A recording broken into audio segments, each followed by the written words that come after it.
Hello, everybody. Welcome to today's episode of Stand Up. I'm very glad to have you joining me today because I have two excellent conversations, interviews with both Dr. Peter Hotez, who is going to go down in history as one of the most important scientists of his time, in my opinion.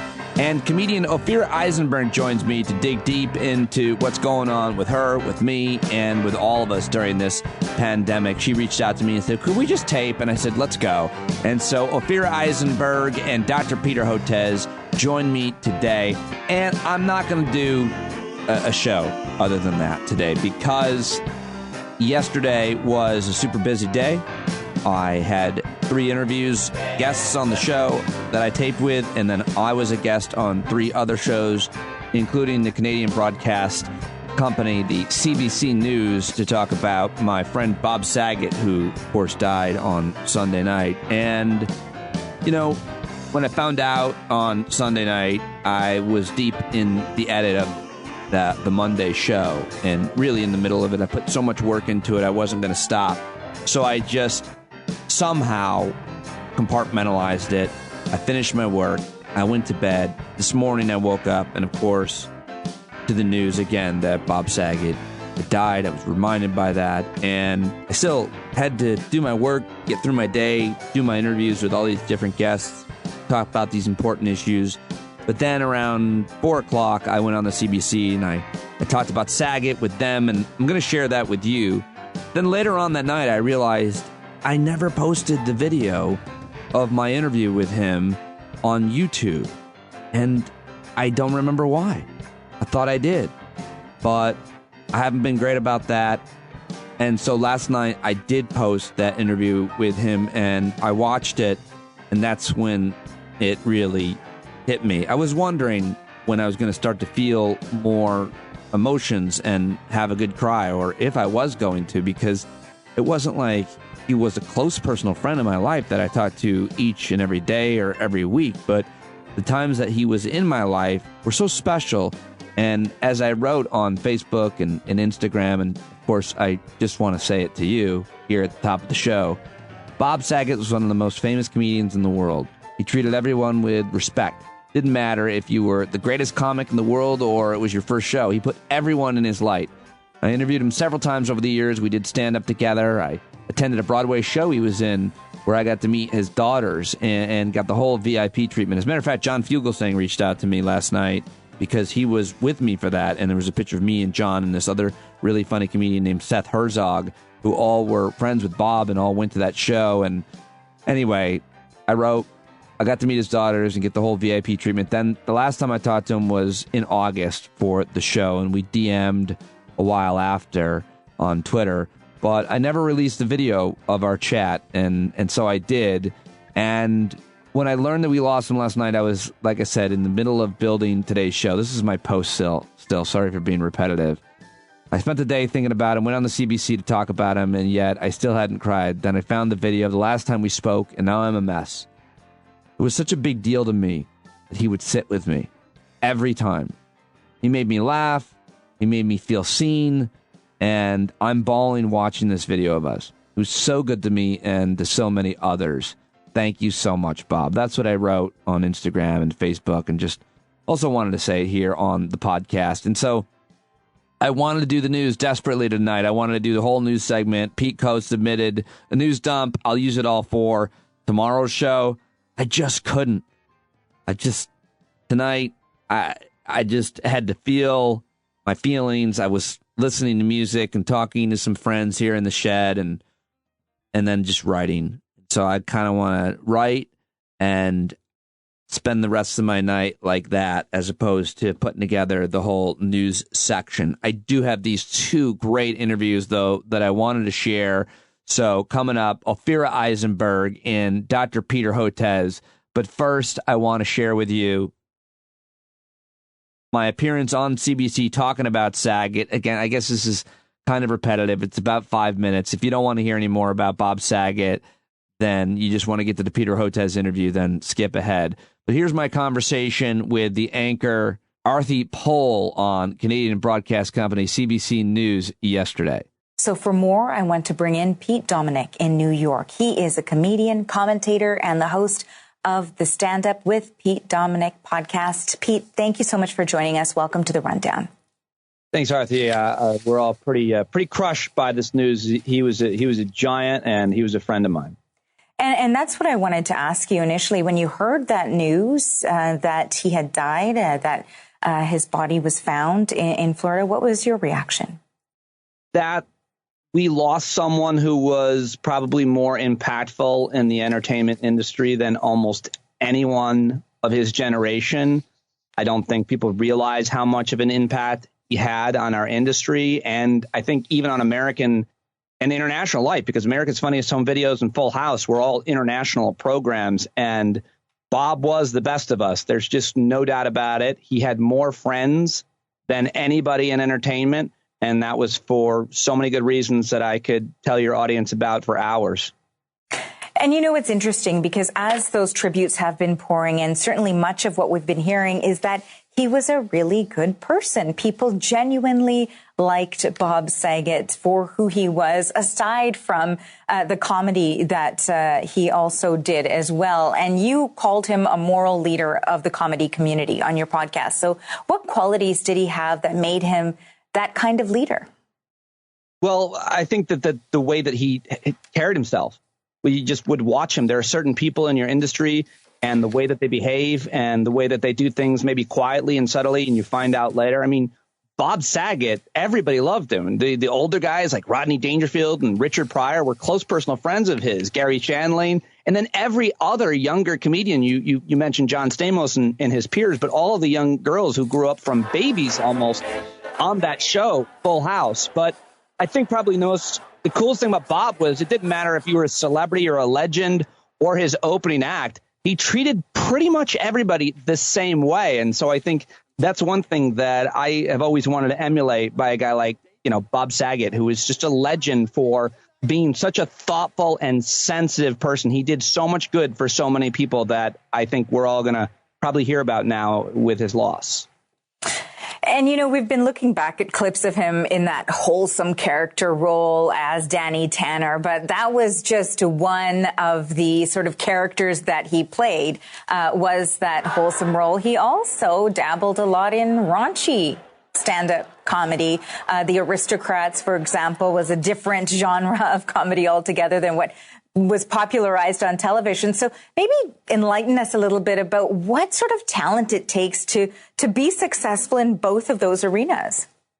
It takes tremendous talent because you get known for one thing and you're trying to be another thing. It's hard for people sometimes to bridge that gap. And when he first started doing that kind of more raunchy stand-up comedy, a lot of people were shocked, but I think they quickly became a fan of that as well. I mean, he also wrote this great book that I brought with me today called Dirty Daddy, about it all, which is a really great read. The Chronicles of a Family Man turned filthy comedian, Arthur. It's a great book, and it really demonstrates kind of how he crossed over from America's dad in this case to a really filthy, raunchy stand-up act at times. But his only goal was to make people laugh. And he acted silly and immature and all kinds of different kind of raunchy humor. But his goal was to make people laugh and to never hurt people. And my last conversation with him on my podcast, he talked about how he was kind of maturing past some of the type of humor that he was making, frankly, because at this point, some people are bothered by it. And more importantly, as he talked about, he's like, I'm a 65-year-old man. I can't be making some of these jokes anymore that he used to get away with. And so he was definitely always adapting, always transforming, and always leading us. And it's just a tremendous loss. And to that point, we also know that there was a Bob Saget that the public did not see who looked after others. So maybe tell us a little bit about what we may not know. I think starting with his family, I think it's really important that he probably would want to be remembered as a great dad. He had 3 daughters, but he also took care of his parents, who he talked about all the time. And, they're gone now, but also his sister. He lost his sister when she was 44, and he did a tremendous amount of work, probably more than any other individual, to raise money for the scleroderma Association Foundation, which is the disease, autoimmune disorder that his sister passed away from. But he also just took care of comedians, like so many younger comedians that he took care of, and his peers. And you'll hear these stories as they come out if people want to tell them. But I don't think that Bob knew how to say no. to almost anything. He never said no to me, and I don't know anybody that he said no to. He did all kinds of gigs and all kinds of shows and all kinds of favors and never, ever, ever asked for anything in return that I know of. Well, thank you so much, Pete, for this thoughtful conversation. Thank you for talking about Bob and for having me. I really appreciate it. That is comedian and commentator Pete Dominick, and he joined us from New York. Thank you.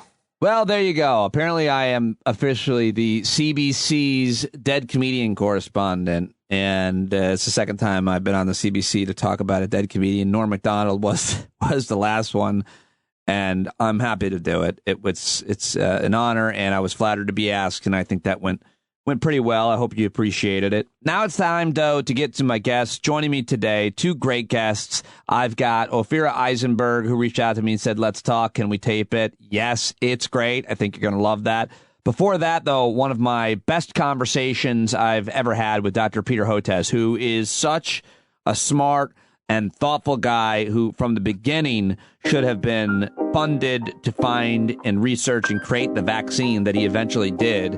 And it's an amazing and really important story and lesson. We had a great conversation, and then we got a little extra content at the end, too, because I thought we were done, and we kept talking. He allowed me to keep recording. It's a great conversation. I'm super proud of it and so happy that I've had such a long-standing relationship with Peter Hotez that he would join me and give you all this great insight from his wisdom, his experience, and frankly, his unparalleled moral compass in terms of the work he does and why he does it. He's on Twitter at Peter Hotez. You can find more about Peter on his website, get his book, peterhotez.org. Of course, he is a vaccine scientist, an author, and a professor of pediatrics and molecular virology at Baylor University and Texas Children's, where he's the chair. I mean, the guys, I could just do the intro the whole time. Here's my conversation with Peter Hotez, the legend. Okay, well, I've got him now. I've just told you all about his major new triumph. He and his team, we should say. Dr. Peter Hotez, welcome back to Stand Up. Thank you very much for joining me, and congratulations, sir.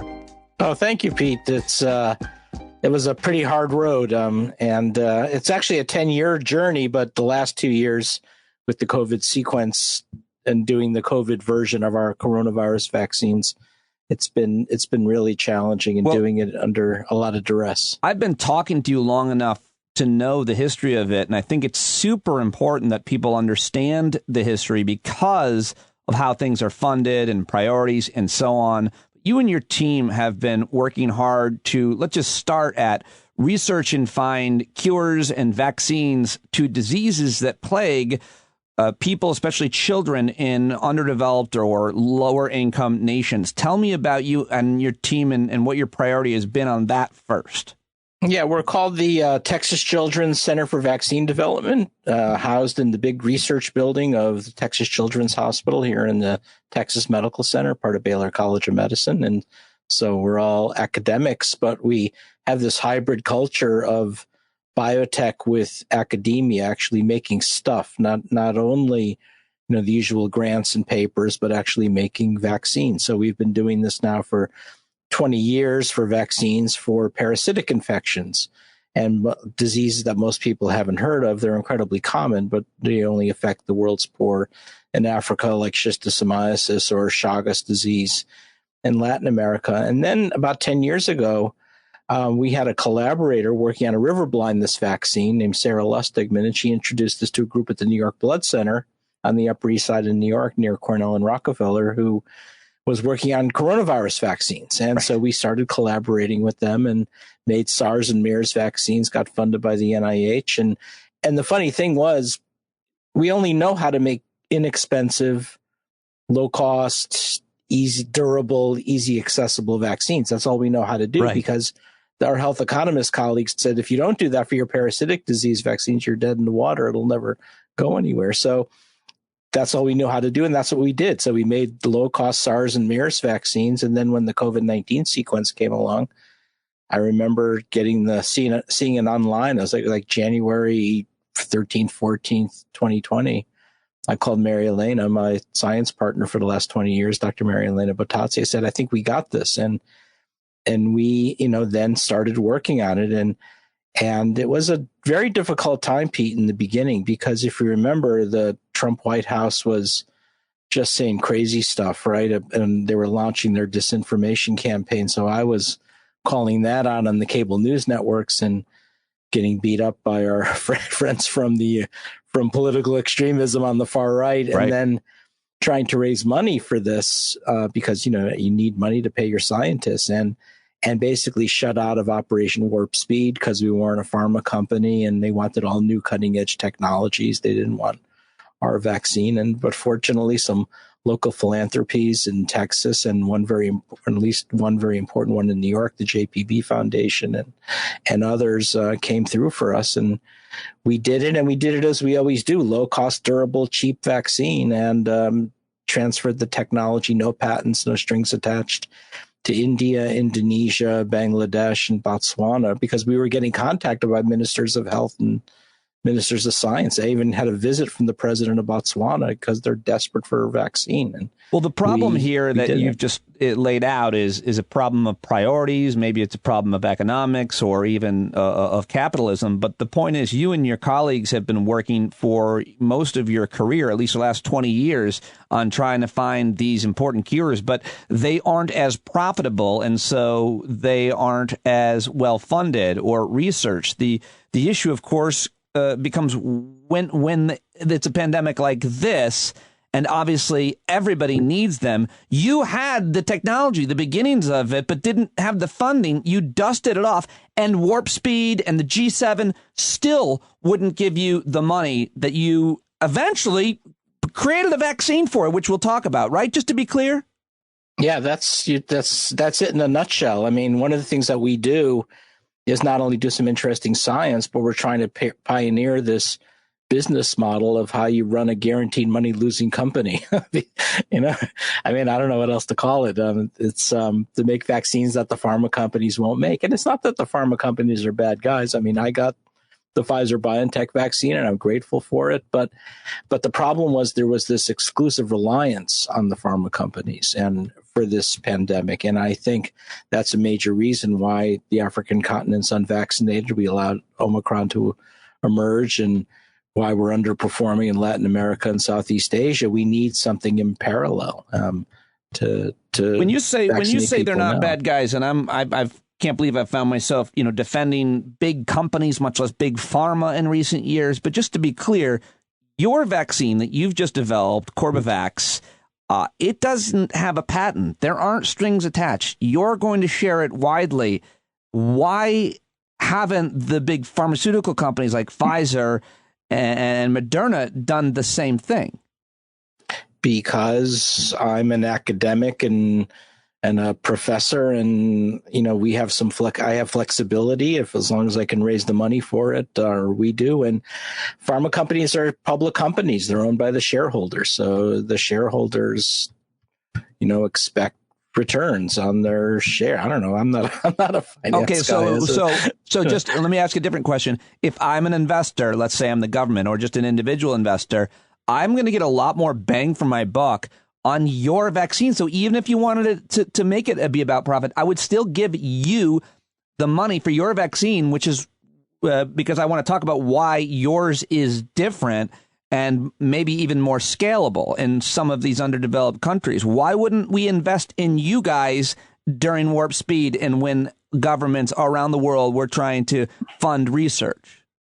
I think ultimately, there was two issues. I think one, in the end of the day, the U.S., North American countries, and European countries were pretty much only interested in making sure there was enough vaccine for them. And if there was some spillover for low and middle income countries, great, but it wasn't going to be a priority. And there wasn't that situational awareness that our most terrifying variants, Delta and Omicron, were going to rise out of large unvaccinated populations in low and middle income countries. And they found that out pretty late. And I think they were enamored with the technology because mRNA was cool, right? I mean, you can make a piece of mRNA quickly, and the companies sold them on the idea that you could go in and rapidly immunize. And it's true. The problem was not having, with any new technology, there's a learning curve before you know how to scale it up and deal with the freezer chain requirements and everything else. So I never resented funds going to the multinational pharmaceutical companies. They do what they do. But what I was really devastated by was the fact that nobody had the situational awareness to say, hey, let's throw a few bucks at the low cost technologies that we know is made locally, because our technology is already in place in India and Bangladesh and Brazil and Vietnam. And so if you really want to vaccinate the world quickly, you can enable those. They actually band together. They actually call themselves the Developing Country Vaccine Manufacturers Network, dcvmn.org. And we were the only ones that were really working hard to partner with them on this. And it's been very successful. India now, in our India is the furthest along of the countries that we've licensed it to. And again, no patents, no strings attached to the co-development. They now have 150 million doses ready to roll out. They should be vaccinating populations soon.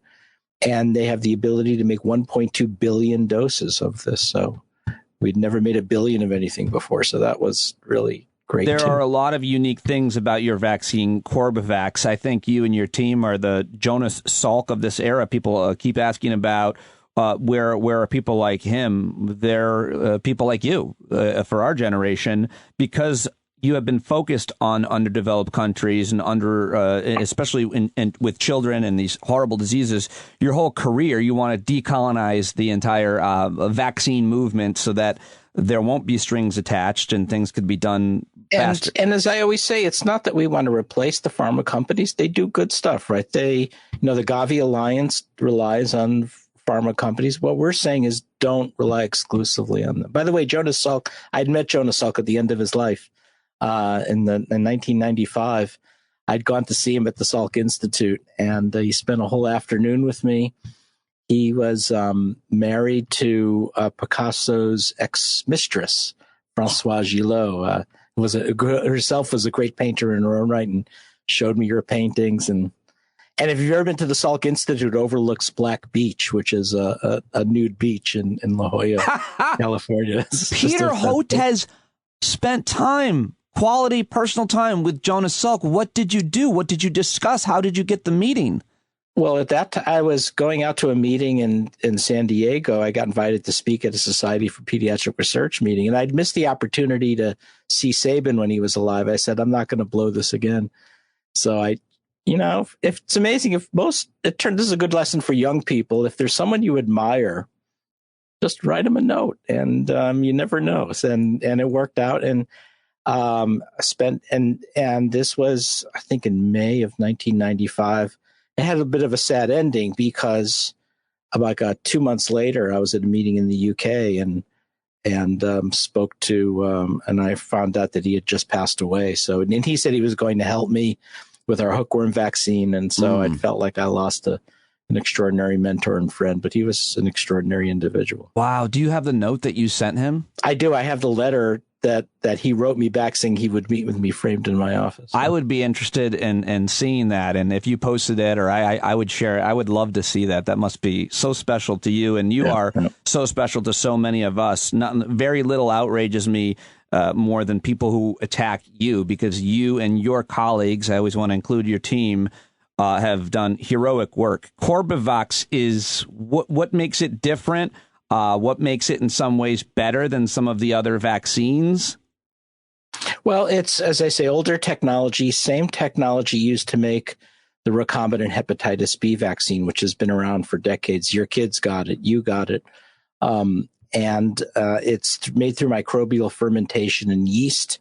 So it's an older process. Among the cool things about it, it's a vegan vaccine. So no mammalian cells, certainly no fetal cells, no animal protein. I say that because now I've been getting letters every day, emails saying, we want your vaccine. We won't get mRNA, but we'll take yours. Unfortunately, we have no path for the U.S., which is too bad. We'd love to have that opportunity. But as I say, local capacity for manufacturing. So it's capacity building. The least expensive of all the COVID vaccines, we think maybe $2 a dose. The no limit to the amount you could scale, simple refrigeration. I think one of the best safety profiles of any of the coronavirus vaccines. So when you start going through the target product profile and and checking the boxes, it's almost like an ideal global health vaccine for Did COVID-19. You mention the fact that there's no mammalian cells is why it's apparently more popular with Muslim countries, a place like Indonesia, because of halal purposes. Did you say that? Right. Yeah. So the Indonesia version. So Corbevax is the one produced by Biological E in India, but Biopharma in Indonesia is now making our version of our vaccine, as is Incepta in Bangladesh and Immunity Bio in Botswana. And so Indonesia is going to try to have it certified as halal. So that's really great. It took Why is there no pathway for your vaccine, Corbevax, here in the U.S.? Well, I don't know that for sure yet, but what we're being told is that because the clinical trials were done in India and the production's in India, the U.S. regulators would want a U.S. manufactured vaccine and or clinical trials that were done under the auspices of an FDA IND, investigational new drug application.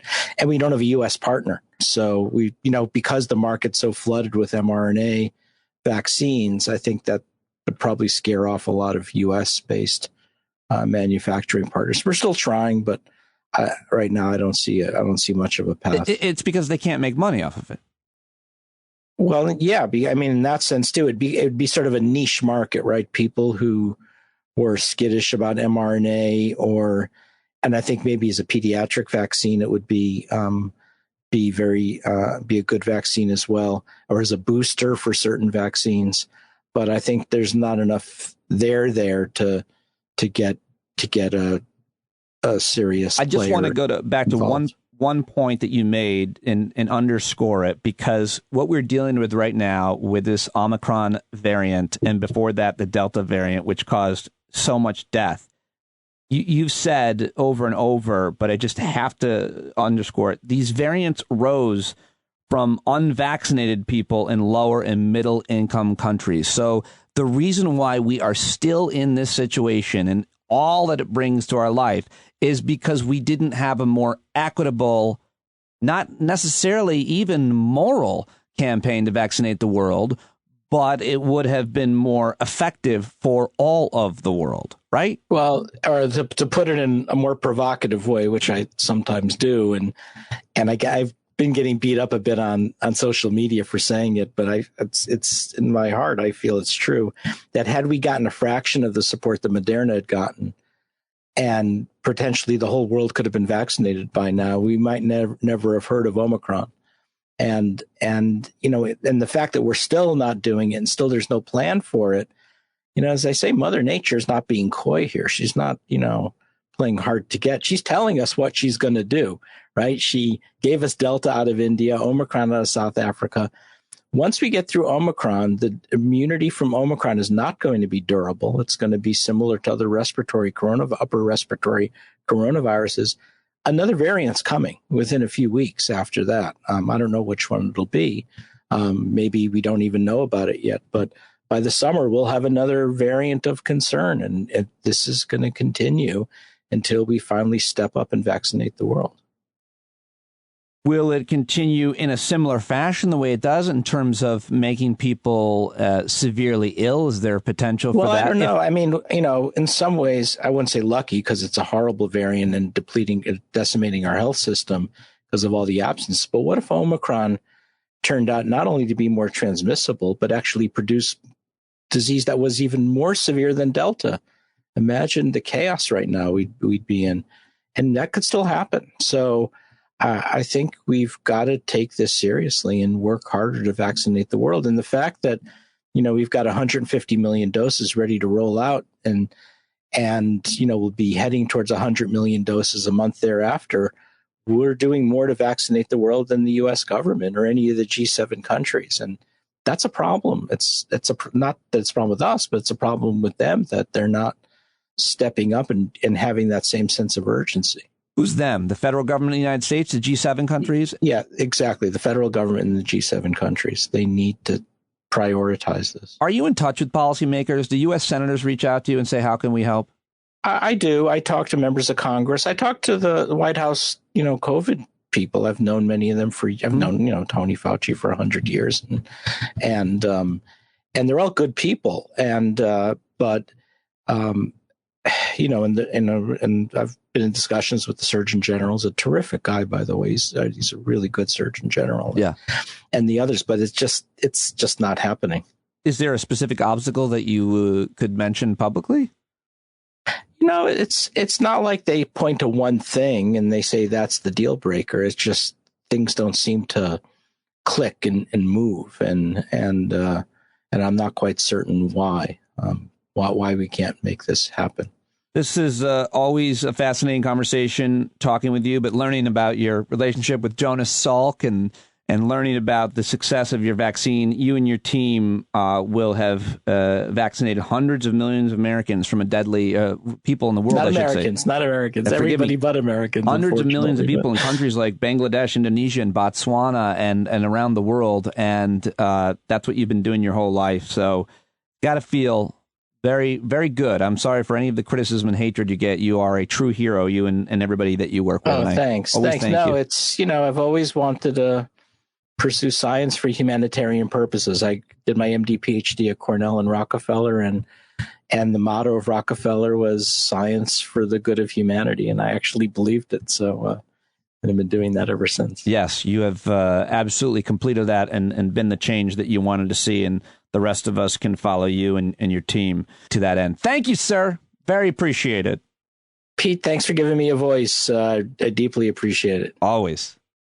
Well, how about that? Peter Hotez, everybody. And guess what? I've got a little bonus, Peter Hotez, because we kept talking when we were done, and I asked him more about Jonas Salk and meeting him, and he shared the letter with me, which I will put out on social media and in the show notes. And we just kept on talking. I happened to be recording on one of the three devices, one of my backups. I asked him if I could leave it in there a couple times, and the conversation got even better. Here's bonus conversation with one of the greatest physicians and scientists of our time, Dr. Peter Hotez, talking about meeting Jonas Salk and more. Yeah, he was a neat guy. Although it was really interesting. He was a bit embittered for reasons you wouldn't anticipate. It was, the scientific community was not very kind to him. They were dismissive of him because they said, how academics could be so petty and jealous and stupid. They would disparage what he did as sort of kitchen chemistry. It wasn't really a great scientific advance. And in terms of what he did, it basically he grew up the virus in roller bottles and activated it with formaldehyde and centrifuged out the virus. That was the vaccine. But I say, who gives a shit? I mean, he conquered polio. So I never really understood those. So he wasn't elected to the National Academy of Sciences, never got the Nobel Prize, for all, but he was loved by the world, right? I mean, I guess, and the donors gave him quite a bit of money. He was a professor at University of Pittsburgh Medical School then, and he used it to build the Salk Institute, which was designed by the architect Louis Kahn. It's this extraordinary piece of architecture overlooking Black Beach, the nude beach, and it's just an amazing place to visit. That's hilarious. Can I share what you just said on the record about him being embittered? Yeah, I think so. Yeah, I mean, I think it's super interesting just to talk about the maybe the pressures and ego. Like, it's I can only speak to it from a comedian's point of view, but comedians want the respect of their peers more than they want of millions of people. Like, if you're selling tickets to arenas, but other comics think you're a hack or a thief, they feel empty inside. I'm certain that's true, probably just ego-wise of anybody. Yeah, well, as I say, with all of this, aggression against from the anti-vaxxers, in some cases it's so scary that you have to call the police and have to use the police department patrol. But the hardest part for me is when you don't get the backing of your colleagues, right? It's Martin Luther King said, not that I'm Martin Luther King, but he said, it's not the words of your enemies, it's the silence of your friends. It's always the toughest Have you part. felt that you haven't, you mentioned that before, I think, to me, but have you felt like you haven't had that? In the past. Now, the scientific, part of the problem is to talk about this shit. Now you've got to say what's really happening. It's a partisan divide. This is the 200,000 Americans who've lost their lives over the last 6-7 months. All red states. It's all coming regression from the Republican Party, from the far right element of that. And it's Marjorie Taylor Greene and her comments comparing people who vaccinate as brown shirts and this kind of stuff. DeSantis and his policies, the actual policies. And so the part is, we're not, as scientists, we're not supposed to talk about that, right? We're not supposed to talk about Republicans and Democrats, but I haven't found a way to talk about it other than to talk about it. So the weird part is the professional and scientific societies, they see me talking about Republicans or conservatives, and they are the conservative news outlets, and they say, "Oh, we can't go there." But how else do you talk about it other than to talk about it? So I don't think there's any other way. I'm glad that you do. I'm glad that you talk about it the way that you talk about it. I don't think you've ever pulled. And then then I get, of course, accused of politicizing vaccines, and I say, "Look, I'm not. No. Those motherfuckers are politicizing. Yeah. I'm just saying the anti-science doesn't belong there. It just. I mean, I don't care. You want to have wingnut conservative crazy views. That's your. I'm not trying to interfere with that. I'm just saying, don't. This piece is not your fight. You're not talking about the role of government or access to guns. These are not the droids you're looking for. You want to have your extremist views, fine, but don't target vaccines. Do anything else you want, just don't target vaccines. Can I keep all that too? Oh, that's so good. Yeah. You're so good. It's heartfelt. Right? I know it is. So in the end, I have to just say, look, if it's heartfelt, at some point, hopefully, people understand that I'm just trying to save lives, and that's all this is. Well, certainly pretty clear. Congratulations! It's a major triumph. I hope that you're getting, kind of respect that you and your team deserve. I don't know what the reaction from the world is like, but they should put you all on chariots and give you an island. I'll just be happy to stay funded and. No island for you? I work for breakfast tacos. How about a small boat? What can we get you? We'll do a GoFundMe. Buy you whatever you want.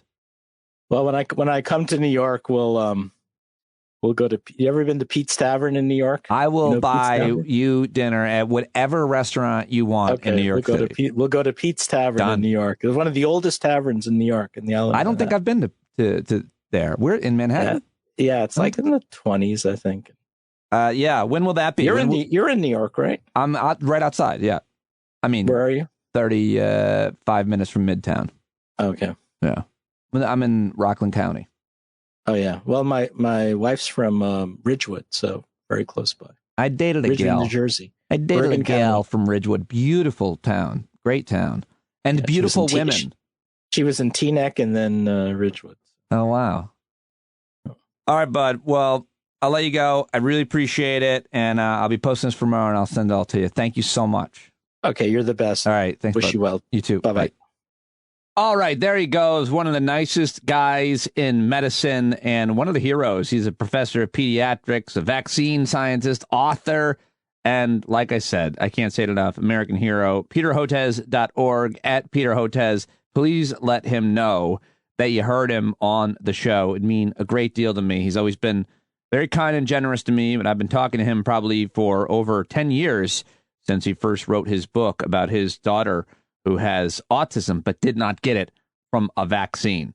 Okay, well, there goes Peter Hotez, and coming up next, I've got a great conversation with Ophira Eisenberg, comedian Ophira Eisenberg, who I think you're really going to like. But first, I got to tell you about Truebill, because a lot of listeners say that because I told them about them, they saved a bunch of money. Truebill is a new app that helps you identify and stop paying for subscriptions that you don't need, want, or you simply forgot about.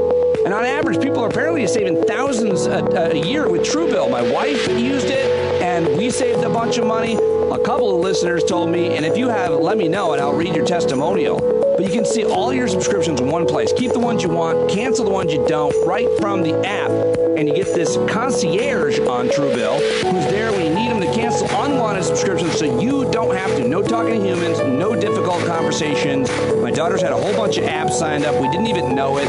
And my wife used Truebill and saved us a bunch of money. Truebill has over 2 million users, helped save them over $100 million. That Rebecca says, hands down, the best financial app I've discovered. In my first week, I opened up $187 in unused recurring subscriptions. I'm obsessed and never want to manage my finances without Truebill again.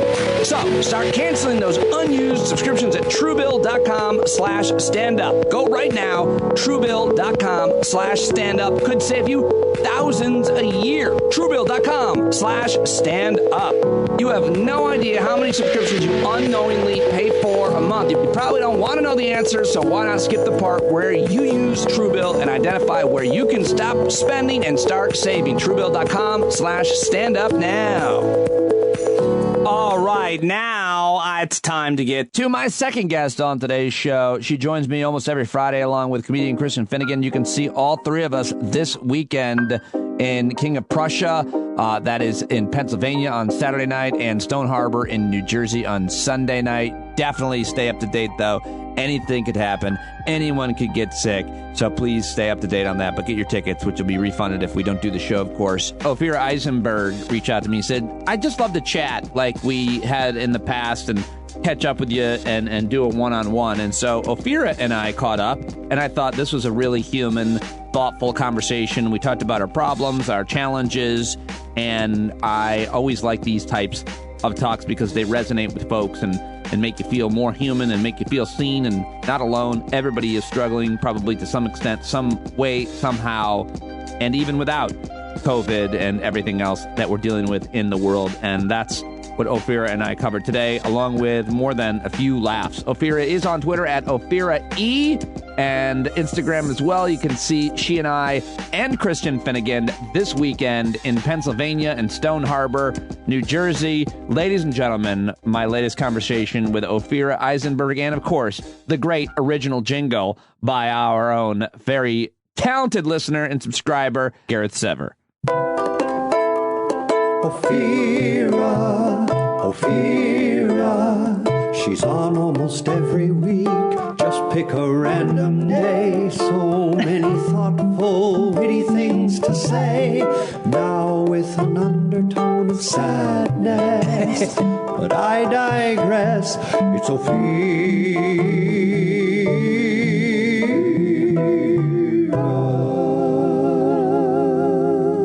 Yeah, and Ophira Eisenberg solo appearance this week. Hopefully we'll get the gang together on Friday, but Ophira's like, what's up? I was like, nothing. So I hit record.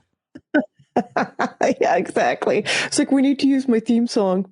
Yeah, please. that we were looking for a way to just play and listen to your theme song while recording a conversation. Lots to talk about with you. I'm always happy to talk to you. I'm always happy when you join the show, and so is everybody who listens and loves you. And a thing about you is COVID recently. What? Oh, God. Yeah, my kid did not go to school today because of too many positive cases, and they had to like reshuffle and figure themselves out. And then we did one play date with another kid, and that person was like, we tested positive, but our test was, because all the tests are such lagging. You're getting your results 5 days after you get a test. So she was like, we tested positive on Monday, but she got the results on Sunday. And I was like, yeah, I was like, technically we're in the clear. Technically you did not expose me according to the CDC. And by that, I mean Delta Airlines. Yeah, they have a lot of influence, apparently. So no one got sick? Did anyone get... I mean, so far no one has reported any feelings other than to their test results. I've just decided that by the way, I banked a bunch of interviews. Like, yeah. I'm just waiting. You're getting ready. Yeah, I'm just waiting. I'm not going to get a test either because I'm not going anywhere. And at this point, like you just said, if it's hard to get a test or the results are lagging, I'm not playing. It's just everybody's going to get this Omicron, I guess. And when your time is up, and I'm happy to be triple vaccinated. I'm not giving up. I held out. I'm good. I'll be all right. Yeah, and then a friend of mine who will remain nameless, who works in the healthcare industry, she's a healthcare worker in SoCal, sent this thing. She actually put it on Instagram, so it's public. The letter from her, the facility that she works at, saying basically, if you're a healthcare worker and you test positive, but you're asymptomatic, you're coming in. Really? Oh, yeah. Wow. I mean, and just what the implications of that are. It's hard to think of anybody who's much more essential than healthcare workers. I guess the guy who turns the water on at the water plant and the electricity on at the electricity plant, and then people who pick food, and then people who bring you the food. And there's a lot of important people. There's a lot of heroes. There's a lot of heroes. But when it comes to healthcare workers, especially nurses and physicians that require a little higher education, they're not as many folks out there available. You can't I'm not going to compare a nurse to a teacher, but you can have a substitute teacher for the day. And I don't think that I could be a substitute nurse. I don't think I could do that. Right. You can't just roll in to a medical facility and be like, all right, everybody, we're going to we're gonna learn about math through candy or something like that. Right. I mean, you could be like, I guess I'm going to take your blood. Never done it. Have you done this? Have you done this before? I've had people do it to me, though. So here goes. I think that's a vein. Yikes. I mean, I think we could do testing, though. A nasal swab, we can do. But anybody can do that. You don't need a nurse. You need the people in the hospital. They need care. And that's what you need. Real care. Nurses and doctors to be able to show up. So, but that's crazy. I want to look more into that, because certainly that's not happening necessarily at schools. How's it going in New York with your son and with school? Is it every day is anybody's best guess? Every day is anybody's best guess. And it is this thing, I'm feeling a little cynical because, as we said, it's like the tests are so far, thank goodness, I haven't run into anyone that said I was very sick. But the tests, because those people are actually being responsible, I believe, in staying home.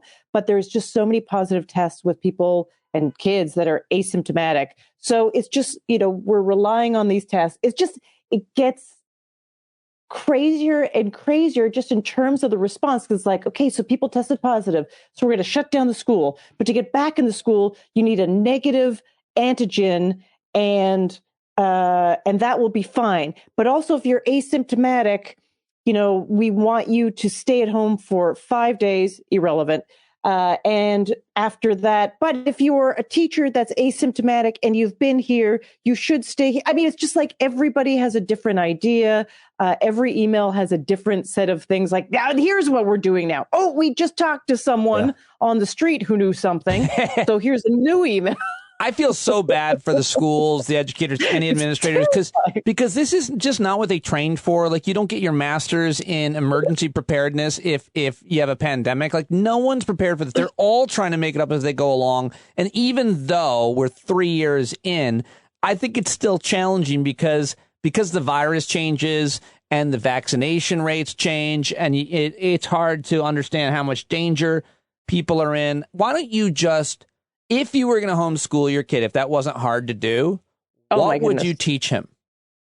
What do you think is necessary? If you were the designer of public education, what subjects do you think would be most important, at least for him? Probably how to dismantle capitalism. Dismantling capitalism class. Yeah, you need that. You're going to need that in the future. No, I mean, really, what is a practical skill right now? I guess we have to get him on to some programming. Let's get some coding happening. Have you asked him what he wants to do? Yeah, he wants to be an illustrator. Oh, no. Oh, no. No, he can do that. He can do computer graphics. My daughter's doing it. True. Okay. Yeah. All right. How's that going? It's a terrible idea. No, there's a lot of work in that. There's a lot of people need that. She's an artist, a traditional artist, with pencils and paint. She's amazing, super talented, but she's getting into the computer graphics because that's where there is work. There's a lot of work in that world. Yeah. So yeah, that's cool. I mean, yeah, we'll see. He's young. I mean, a couple weeks ago, he was like, I want to, what did he say? He was like, I want to be an inventor. And I was like, what do you want to invent? And he was like, cool sandwiches. And I was like, that's a good idea. Yeah, I could introduce it. You should introduce him to Jared Fogle from Subway. Actually, Jared Fogle will never be introduced to a child that I know. Oh, huh. Well, guess you're a little judgmental. Maybe redemption is not your thing. So no, it's not. Not in 2022, my friend. What was your favorite? Over. What was your favorite subject in Canadian public school? Oh, writing. Oh, you guys writing. had that? Like creative writing. Yeah, I love creative writing. I pretty much sucked at everything else. Really? Yeah. And I'll never forget, I wrote a story in grade 6. I think that the prompt was to write about something that scared you. And I wrote about my parents having a fight. And the story ended that I thought they were going to get divorced, which I don't even know if I really felt that way because, my parents were should they have gotten divorced in their marriage? I'm not going to say no, looking back, but they were so traditional and old school, for lack of a better term. That was not even on the table. That was never going to happen. It was just like they were just waiting for one of them to die, and then one did. So, but they took that story and they posted it outside on like the bulletin board outside of the classroom about like great writing, and it happened to coincide with parent-teacher interviews. So my mother read it. That is a horrific story. It's also an absolutely irresponsible choice by that teacher. I know. The whole thing is wild. Were they not thinking? It was a good piece of writing for my age, though.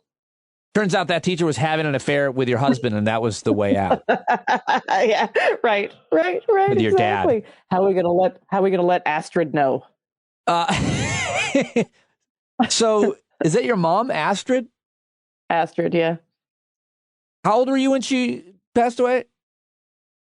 It was 6 months before the pandemic. Oh, got it. Yeah. It was recently. Yeah. It was recently. Yeah, it was recently. I mean, now I look back at that and go, what a great sense of relief that it was 6 months before the pandemic, right? I mean, I was lucky, honestly, because, yeah.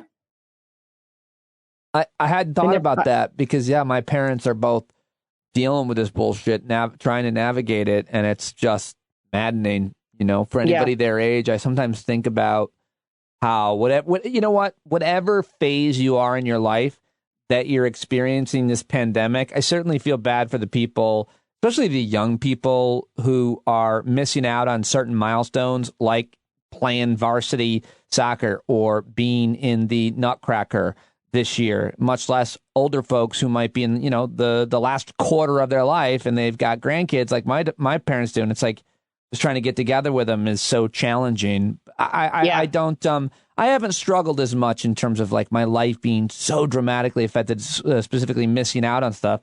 And I love being in the shed talking to people. So I think a lot about those people who are just really missing out on specific things. My daughters have navigated it pretty well too. So I feel fortunate by that measure. Well, I feel like teenage kids are like, they are right now, they're so adapted to screens and communicating through screens and having friendships through screens. I mean, it's even been a problem with my nephew who's in his early 20s about getting a license to drive. Because why?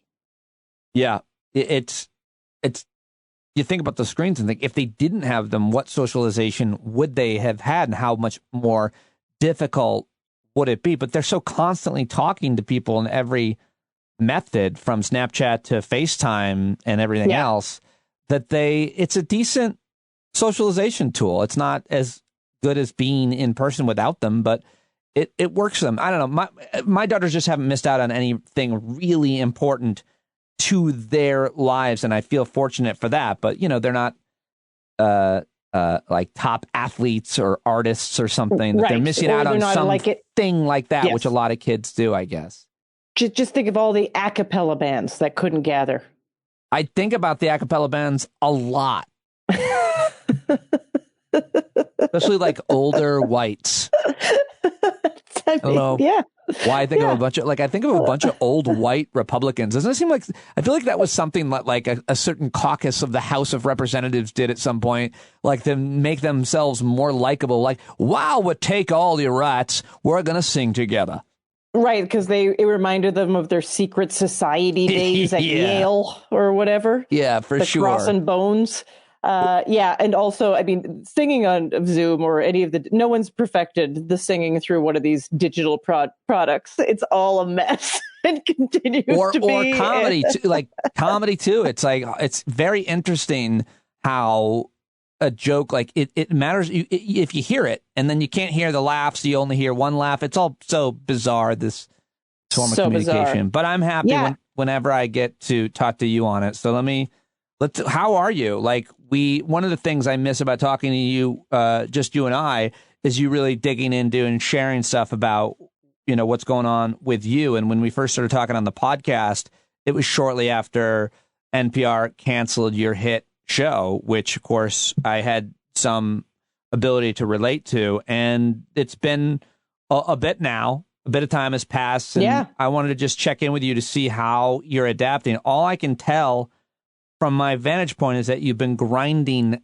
nonstop, and we've talked about that. You seem to be working like every day and every way that you can to do everything that you can to create opportunities and take advantage of them. But other than that, it's hard to tell. How you doing? Yeah, I mean, thank you for saying that. And it is true, even though I think I devalue my hard work a little bit because I want to see huge payoff for it. And then when you don't see huge payoff for it, it's very demoralizing. It's like that thing about you got to keep chasing your dreams without seeing any progress. It's like, how do you do that? How do you keep faith in it all the time? Especially at this point, sorry to interrupt, but especially at this point in your life and career, I just remember thinking after I lost my job, I'm like, I'm 44. I'm not like going to work all day long for nothing. Like, what if nothing happens with this? How can I, at this point in my life and my career, be working towards something that isn't necessarily going to make any money? And I realized that was a pretty dumb way of looking at it, but I couldn't get out of my head then. I have a really hard time with this. So I'm grinding away, and there is some potential out there right now. I mean, and it's so great. Funny because some of the potential that is out there right now, there's also potential with me doing stuff with you and Christian. That is something that came up with us doing comedy together. Actually, Christian and I'm so sorry, but Christian and I just got done talking about, we actually, even though we have a show, our first show is this Saturday in Pennsylvania, we're cutting you out because we think it'll fit your narrative. It's better for your book. It's going to be better for your book. So I really fluctuate between intense fear. Oh my God. Like it used to be just every night I would have sleepless nights and the grind. I mean, the grind was in my head as well. Just this grinding anxiety about like, and this is never going to happen. And you're too old and who cares about your voice and how hard can you actually work? And like, you still have to do all this stuff. And all these people that I know that work in, I know some people that work in coaching, life coaching or business coaching as friends. And they always say the same thing, which is something interesting to muse on, which is they go, okay, but let's just say money was no issue. Money was no issue, zero issue. What do you want to do? And I got to tell you, Pete, I don't think like that. Like I just go, what would I do? Find something that makes money. Like, and I obviously understand that I work in entertainment, so I chose something that is hard to make money in from the get-go. If I really wanted to make money, I would have gone back in time and picked, doubled down on a finance career, I imagine. No. Because finance is not a career. And it's not doing anything for anybody in most jobs. Sorry, some guy listening is like, I design families' retirement plans.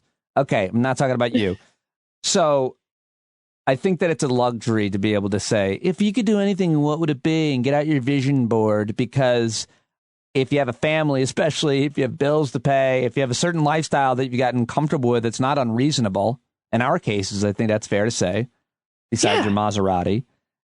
Then what are you supposed to do? You're just stuck. You just constantly feel like every day I got to do something that's not just for me, but for others and set them up. I think it's definitely different when you have kids. There's just hangs over you, thinking about health insurance, thinking about their future, thinking about your future. So yeah, I'll do whatever I want, and I'm sure I'll manifest it. Yeah, right. Which, by the way, just to be clear, means you pray. So, well, I don't know. I don't know. I don't agree with it because I think I'm trying to commiserate with you and say I know exactly how you're feeling, but at the same time, I actually did it. So like I can't sit here and shit on a lot of those ideas because I made it happen for myself because I kept grinding and I didn't give up, and now I'm in such a better place. And I just think that you are I think probably people who talk to you specifically know you enough to know, listen, if you grind, things are going to happen because everybody likes you and you're really talented and you're really smart. How could it not? And I think that's to some extent been the story of your career. Like you didn't necessarily get the opportunities that you got because you were always the best one. It was a combination of all these elements that make you. And while I didn't believe in myself, other people believed in me. And that's certainly how I feel about you. Well, I'm trying to, I don't have a great, I'm working on believing in myself. Not the easiest. No. Definitely an uphill climb. Yeah. And also, I feel like a lot of people believe in me, quote unquote, but I need that to translate into employment. Yep. But it's getting closer. I really just and you're the perfect person to talk to about this. And I think I might be veering in a different direction because I am so sick of gatekeepers and decision makers. Yeah. Yeah. And hearing back from people. Yeah. And I know this is a very hard time to hear back from people, but you start off, you're like, yeah, we're going to make this happen. And you're like, really? So I'm expecting an offer, blah, blah. And then, the lawyers are on vacation and, we have to prioritize this project. And actually we're not developing new things till the spring. And I don't want to be in that calendar. I completely understand that. I cannot deal with it, and and I'm so impatient. So sometimes people have asked me hypothetically if you could go back to SiriusXM, would you? And at this point, the answer is definitely not. No, because of what you just said. And I'm happy to work with other people, but working inside a giant machine, in your case, NPR, in my case, SiriusXM, and though they're very different in terms of how they're funded and run, obviously, but working at a company and at this point in the entertainment industry, in media, or just being in this industry and trying to hear back from other people deciding on your fate. No, I just couldn't at this point in my life do it. I had to create my own thing. And that's a possible thing to do with technology the way that it is now. And I don't think it used to be. So that's true. Including our tour, so you're more dependent. Including us. It's like our tour put together over one conversation. Like it was, you guys want to do this? Yes, let's go. And then they're like, I sold some tickets. And, I have to tell you, Pete, every time I post anything that we are doing this, someone gets back to me that they live near there and they're so excited. That's great. Also just geographically hit the right place to begin with. Well, I think that's a huge part of it. I think that, it might be seeming like a luxury, but certainly you and Christian, and you could say 10 other people, 20 other people that you want. Like if you work with people that you really genuinely like, admire, respect, and trust, which at this point, you know who those people are, that's something that is different and better until you destroy those relationships. Yeah, well, everything has about what would you say, 18 months? And then you're like, oh boy, we'll never talk again. So yeah, it's a good time. Good times.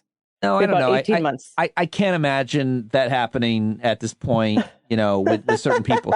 I think that there are certain people that at this point you just know who to, and how to talk to them. So I think so. Yeah. So I'm so looking forward to new things because I'm really good at, I traumatize myself with retelling my story to myself of what just happened in sometimes I make it the worst version. And then sometimes I have to remember and go like, oh no, but this was fine about it. And this was, there were good days and there were bad days. It's like, but I can really turn this tale around in my head on the bad days to really make it about how, like, I guess in a larger sense, like the world was out to get me. Yeah. And this is how it transpired. I know that's common. I know it's common in our business. I've never felt that way. That's amazing. I'm jealous. I felt the opposite. I felt, it sounds dumb, but I don't know what it was, but there were things that my little boy brain made me think I was Jesus, I think. Like, it made me think I was special. Like, I was being born on Halloween and being left-handed and being really small made me feel, all those things made me feel unique within a kind of like group of mostly white people who look like, you know, me, but bigger. And I don't know. I think I bought into some of those things that, and I think that kind of stuff works-ish. It depends. I don't know. But like, when you get there, when you feel that the world is out to get you like that, how long do you stay in that space and how seriously do you take it? Well, that's, you know, so usually that stuff I'm really good at that in the middle of the night. You know, that's when I'm just not in any activity, and that's when it all comes. But it's funny you say that, because I am also aware, as someone who, you know, we've talked about this, I survived this brutal car accident when I was a kid, and my friend did not in that accident. She died. And so, you know, it's often been brought up in therapy, this idea, because of course I put together a story in my little head about, you know, you make sense of why you and not them. Right. So then I think I rolled around for a long time in my head this idea that as a kid and even a teenager, that I was meant to do something. Like there was a little bit of a messianic, like specialness, like I was meant to do something. Okay. And dealing with that. So then when things don't work out and feel really painful to me, I feel like I'm letting down my entire philosophy. Like I feel like it's wrong. Like, how dare I think that way? Do you feel like you're letting... arbitrary. Do you also feel like you're letting down your friend who died because she would have lived... Maybe. I don't mean to sound like a therapist, but I'm only saying this because when we were 20, we lost a friend of ours. And recently, a buddy of mine, I'm in close touch with a lot of my friends in my school. And one of my friends, who actually listens to the show, I won't mention him, I think he's talked about it publicly. He says, because he was best friends with this guy, Mikey Carlson was his name, who died. And my friend Brian says he feels like a responsibility to live out like Mike's life for him. And I'm like, and I've told him, I'm like, that's ridiculous. It's too much. You don't live, you know, he would have wanted you to live, you know, but it's apparently that's a thing that can happen. If that person had lived, what would they have done differently? Or I've got to do this for them. And that sounds like a bad road to travel. Right. Survivor's guilt in different ways, the way it comes up. Yep. No, it's that's not lost on me. And it's so funny because I was telling, when I was on this play date with my kid on the weekend where clearly he was exposed to COVID, blah, blah, blah. We're all fine, tested negative. Who knows? Guess the vaccines work. I was telling the mom, because she had asked me something about when I was a kid, and I ended up saying, well, I survived this very bad car accident and I had collapsed lung and lacerated liver and blah, blah, blah, and that my friend died. And I was like, and you know what? And she goes, oh, so you're someone who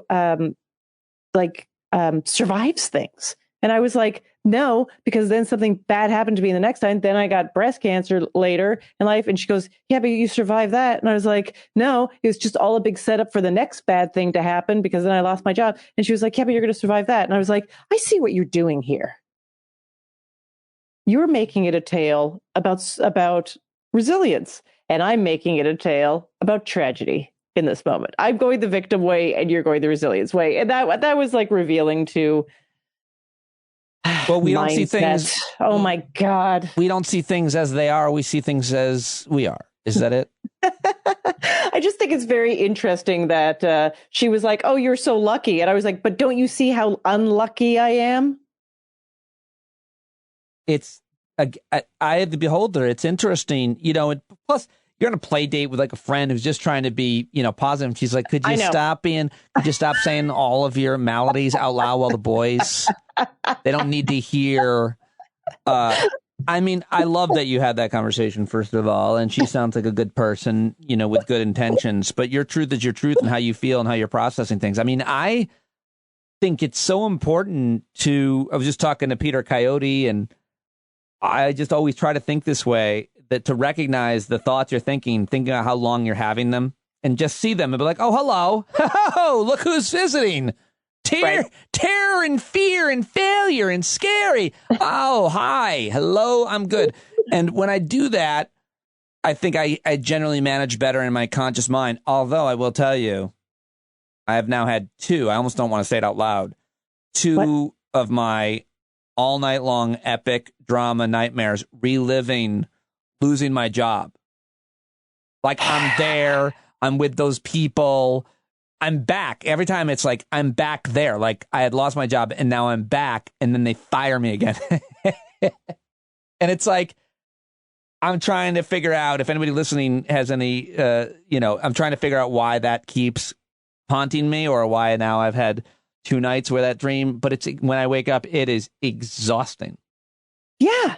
Oh, of course. Oh my God. To put yourself right back in there with all of the painting around it, because you're in your full imagination. Yeah. I mean, and I'm very much someone that I love putting things behind me. I really do. Anytime I've had a breakup as a, 20 or even 30-year-old, like we would break up, I would go to my apartment, I would gather up every last thing that reminded me of that person, and I would walk it down to a dumpster. Like sometimes it was not even good enough that I remember walking down to a dumpster to throw it in, because I was like, done. And tomorrow is a new day, fresh, we're done. I never want to think about this again. It's harder to do that now with social media posts. Infinitely. It's easy to take one framed photo of you guys at Action Park. But I see people getting separated, divorced, break it up, and just like deleting the presence from their social media. Hey, what happened to that girl you were with? But I think that's probably healthy. Have you done that? Would you do that with a dead pet? Yeah, we had a friend. So, we had a friend, her dog died, and she brought us like the food they had left over. She said, get this out of my house. I can't look at this. It's too sad. Yeah, when our dog died not that long ago, I got rid of a bunch of stuff very quickly. My husband is very sentimental. So I think it was even 3 months ago, I noticed that the screensaver on his phone was still a picture of our dog. Oh. And I was like, you got to change that. It's time. And he was a little bit like, oh, but he likes the sadness of revisiting it or whatever. It doesn't hit him in that same, like for me, it is so tragic to be reminded of that all the time. I'm like, I need distance from it. I need years. Yeah, I understand. I wouldn't judge either way. I think it's a good exercise. It's weird that when he got rid of the picture of your dead dog, he just switched back to his never forget screensaver. Yeah, he put back the Twin Towers. Yeah, he did. I was thinking Holocaust, but yeah, that's the same. Oh yeah, same thing. Yeah. Oh, so funny. Another never forget. How many things can we never forget? I forgot the thing that I wasn't supposed to forget for another thing that I'm not supposed to forget. So I don't know what that says about me. No, I think we're talking about forgetting, or we're talking about putting, bad things behind you. And a lot of what we've been talking about, as you and I have discussed over the past year, is your job loss, and with that, identity loss and ego, and obviously, in many cases, most importantly, financial security, especially in our industry where that is so uncommon. That when I was sulking and I went up to another comedian and he was basically like, what are you sulking about? And I was like, I lost my job. It was Russ Maneve. He goes, you had a 14-year gig. I know. And there's another thing that I want to get over. And I think the only way to do it is to have the next project. And, because you retain the name of your show, it's very easy. But every time someone on my feed, like people are still discovering Ask Me Another as a podcast. Oh, well, yeah. podcasts work. Interesting. And so there's been some new, just people reaching out to me through social media being like, I just discovered my new favorite podcast, and to be identified that as a credit. And of course I should be identified as that, as a credit. It was a huge part of my life. But at some point, like I just can't wait to have something that goes before it. I understand that. So, and I'm very impatient because it bothers me a little bit. Actually, it bothers me a lot. Why am I downplaying it to you? It bothers me a fuck ton. Yeah. It bothers me a fuck ton. Why? Because I just want to feel like, because if someone, it's just like being called like, oh, that's Ophira, David's ex. Right.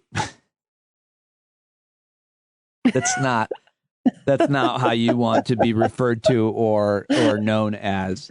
Yeah. And by the way, I dated 3 Davids in a row. So that is totally fair game for me. How do you deal and think about like pride and ego? I think I might have told you about Ryan Halliday's Ego is the Enemy. Like I read that passages from it almost every day so that I don't get too tied up in a lot of that stuff, which has allowed me to find great joy from my shed. I think I'm missing out on events or on interviews or opportunities because I'm not out there, but I was out there for my entire career, so I could be in here now and close to my girls and doing what I love to do. So I try to have this like balance, but it's how do you deal with like pride and ego on a regular basis, given the fact that you've accomplished so much in your career? Like, everybody in comedy knows you, NPR. I mean, that can really blow up a balloon. Well, I am not of the side of ego. I don't have the balloon blown up. Like you even say that and I'm ready to downplay it. You could be like, everyone knows in comedy. And I'll be like, I'll tell you 25 people right now who don't know me at all that are important. Yeah, they just started. They're not really in comedy. Yeah, I mean, go ahead. I had this terrible dark thought because Bob Saget died, right? I'm trying to think of right before that, there was another major person in comedy that died. Betty I can't White. believe him. Oh, well, yes. I mean, but there was someone before that. Anyways, people immediately go to socials and circulate photos of them arm in arm with that person. Yeah. And I felt bad about myself on Bob Saget's. This is gross. I felt bad about myself on Bob Saget's death because I was like, oh, I don't have a photo. That's so messed up. Had you been with him many times? No. Then what do you... But I was like, this is so emblematic of how insignificant my comedy career is. I don't have the Bob Saget death photo. What's weird is all weekend long, you were posting photos of you and Sidney Poitier. No one even liked one of them. But I was just like, and I caught myself and I was like, that is the most fucked up thing that you are thinking about your own social media presence and therefore what place you have in this world based on someone else's death. And is it weird that I'm so bad at that I am like the Deadpool at a newspaper where they have the eulogies ready, the obituaries ready? Like I have a picture of me and Artie Lang just waiting to post because he should have died like every month in the last 12 years, but still you here. Just open it up and you're like, is it going to be today? Click. No. Oh my goodness. I falsely posted it. And it's a scheduled tweet, just me and Artie. He'd like that. Shut up, everybody. He would like that. So anyways, what I'm trying to say is I don't have to worry about ego. I have to go the other way and just remind myself that I have done things. Yeah, that's what I have to do. I have to remind myself that I'm just like, no, actually you have done things. So it's not starting from 0. It's actually starting from -5. Every time you talk about this stuff, it's, I think, super helpful for people to hear. I know it is because I hear from people. And I always appreciate your honesty. It is one of the things I think that, I don't know, comedians just have such a better ability to talk about their struggles in such an honest way that allows people to relate. And I think about it because I interview so many people who obviously have the same issues that we're talking about, but they would never talk about them to anybody, much less on the record. Because they feel like it would diminish their power as a person? Yes. I think they feel like there's no, they don't have a responsibility. It wouldn't be smart to share their struggles, their demons. It's happening more and more, I think, public people. I don't know why I'm thinking of Anderson Cooper or anybody. That's a great example because Anderson Cooper has like shown a little vulnerability. Well, yeah, he is a kind of quintessential newsman in many ways. And yet, you know, he eventually came out that he was gay, and obviously his brother committed suicide and all kinds of stuff that he has dealt with. But I mean, you know, and obviously like someone like Oprah, I don't know. It's just certain type of people in certain sectors don't do this, and we generally don't do it. And I just think it's the greatest that you're so transparent and letting us in. I tried to do it when I was going through as much as I could. I don't know why anybody listened, but they appreciate it. They appreciate it. Yeah. No, I mean, I think everyone just wants the, you know, Phoenix rising from the ashes story as quick as possible. Yeah. It's like, oh, you're allowed to have your down moments, but please follow it up with how you rose from it and it all worked out. And it was like that moment where everything turned around. And sometimes that is just false. Yeah. Like that's just not exactly how life works. And what about all the other times? Sure, I want to tell you my success story too, but how I all look back at this whole thing and I'm like, well, it all makes sense now. That was the best thing that ever happened to me because look at this. But what about all the time in between? And I got to say, with anyone struggling with health issues, I'm just saying aside, from mental health issues anyways, which you are always impacted by, but a real health issue when everyone's always like, you know, cancer, I'm thinking of. When you're in it, people, they really just want you to get to the other side of it so they can talk about your survivorship. Right. Hear you talk about it. Yeah. Yeah. Yeah. They don't want to hear how hard it is when you're questioning and trying to go through all the treatment and all of that stuff. They're just like, yeah, you're good. So you're in remission? Is it remission? Remission, right? That's the word. People love the word remission. The medical industry, by the way, doesn't even really use the word remission anymore. I think it might be like a litigically charged now that you don't want to end up with a malpractice suit. You said I was in remission, so I started smoking again. I don't know what that would be. Right, exactly. Right, exactly. 20. I'm in remission. That means it's over. It's gone. It's back to zero. Do whatever I want now. So you still only have one lung. Whatever. Remission. So I think that Kelly Carlin told me when I was in the deep suck, the metaphor on the boat. You can't see the coast, but it's there. And other people can see it and they can see the boat, but you can't. And did that stick with me because it was so right on, and it did change. It changed, and I just had to. Did she give you a time frame? Was she like you will see it in 6 months? Because I'd like a number. She said it'll take at least 20 years. No, I'm talking about like a career, not the end of COVID. No. No, I don't think that would be appropriate. I just think it's a metaphor that makes you feel like you're not alone, that you're human, and that it just helps you understand to some extent, you know, where you are in the playing field that is your life of opportunity. And you know, I don't know. Yeah. I kind of think there's another thing too that applies to you and me, and that matters. And I don't mean to sound arrogant, but like when people like you, like a lot of people or most people like you, it's a different path. It just is like I was so excited to be a positive person in your life. And if there was any way to create opportunity, I would be for that. But like, it's because I like you. It's because you were there for me. And I think that everybody knows that. And I think that there's something to be said for being a good person throughout your life, so that when you have these setbacks, it's partially because you're a good person that you bounce back. I think. I hope I'm going with that. You know, it's funny. I did have a conversation with someone who works high up at a podcasting company. We were having a coffee before the holidays, and we were talking about all kinds of things. And she was actually saying to me that she felt some of the things were very unfair in this.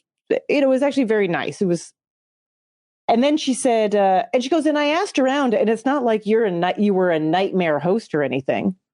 And I just looked at her like, what are you talking about? Like, I was just like, oh, I didn't even know that could be a possibility. I forgot that could even be a possibility. Oh, I think it's everything. It's such a hard and fast rule that it's shocking when certain people get hired after they've been a nightmare. Like, there are certain people who have a reputation for being a nightmare, and maybe they're so talented. Some people are so funny. It doesn't matter. I can name 2, but I won't. I'll tell you when I hit stop. They're so good that it doesn't matter that they're not good people, because they're so good. But I think the vast majority, it's especially with hosts and talent, like, dude, we could work with anybody. Who do we want to work with? And they're going to pick the person who's not a psycho. Right. I mean, yes, I am hoping so, but it was so funny when she said that. I would love, I didn't have a mirror to look at. It was in person, so I couldn't see my expression reflected off of me through StreamYard or Zoom. Missed opportunity. But I do remember inside, I was just like, what are you talking about? It's a good thing. Of course. That's the highest compliment you can get from someone in that position, I think. Yeah, I guess so. For sure. Know. I was like, great. Well, at least my reputation is that. Well, I'm excited to see you in full person. I can't believe it. I've got my rapid test ready to roll. We're going to be together as of now, Saturday night in King of Prussia. Wait. And I'm very much looking forward to it. And I love always talking to you. So I'm glad we got an exclusive, a private. Are we taking a private class? Are we taking the same Peter Pan bus out to the King of Prussia? I don't ride on buses. No, we're not taking a Peter Pan bus. I once took a Peter Pan bus to Lancaster, Pennsylvania. And it's a bus ride I'll never forget. I've even thought about it because it's days away, and I'm usually planning about 2 hours ahead. Great. But good thing that you're in charge of the logistics. Yes. So. Yeah. No, nobody wants me in charge of logistics that has met me. Good to know. I'm really looking forward to it. Me too. Ophira, thank you very much for talking to me as always. I really appreciate it. Thank you, Pete. Okay, there she goes, Ophira Eisenberg at Ophira E. A great visit with her, as always. I hope you appreciated that as much as I did. And thank you very much for listening to today's show. A very special thanks, of course, to Dr. Peter Hotez for making time for a special interview with me. And thank you to my sponsor, Truebill, Truebill.com/standup. Go there right now and save a bunch of money. If you haven't signed up for a paid subscription, you can do that too. StandUpWithPete.com. StandUpWithPete.com or Patreon.com/Pete Dominic. Support this show with a paid subscription. That's all I've got for you today. Looking forward to tomorrow and hearing from you as always. My email, standupwithpete@gmail.com. John Carroll, singing us out. When you start making sense and you stand up. No need to point your rifle to defend your town. Just stand up. You know they can't deny you what you're laying down. Boy, you better stand up. Show your face of every color, yellow, black, red, and brown. She's the place where every lost child will finally be found. There's only one thing to do before we stand our ground, and that's stand up. Stand up. Well, the founding fathers saw a land for all. They had to stand up. They had to stand up. They had a keen imagination for a crystal ball, drawing all the plans of stand up. But all they had to go on was the time they were in, with other causes for laws, and since they weren't even sin, they knew that change was gonna come before the change could begin. They had to stand up. All right, they had to stand up. We got to stand up. We got to look the devil square in the eye. We gotta let him know it's his time to go, and make it clear when all we hear is a lie. Why you lying awake wondering where the money all went? It'll be the cost of freedom that'll go unspent. You can see him flee the scene of that experiment if you stand up. All right, we got to speak up. We got to reach up and raise your voice in every way you know how. Don't be toes up, you got to show up. Ain't no better time to do it but now. No need to pledge allegiance to no wanton tribe. Rise up and show obedience to the voice inside. And listen well and it'll tell you not to run and hide. It says stand up. Stand up. Got to stand